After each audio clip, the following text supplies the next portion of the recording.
Hey guys, in today's video we are making cilantro rice. Cilantro rice is delicious and it's easy to make, it's super flavorful and just plain awesome. So let's go.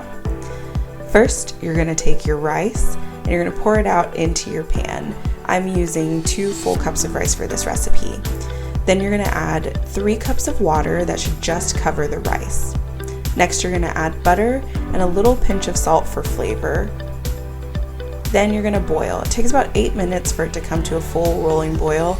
You want it to come to a rolling boil so that you get lots and lots of steam. That takes a minute, so just wait it out and be patient. Then you're going to stir and steam it for 15 minutes.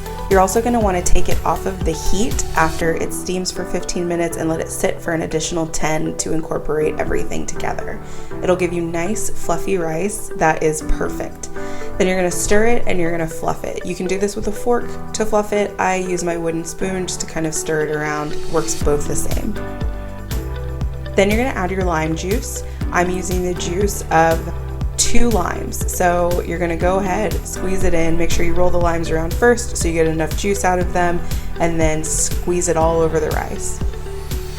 Then you're going to add your cilantro, which is the star of this cilantro and lime rice.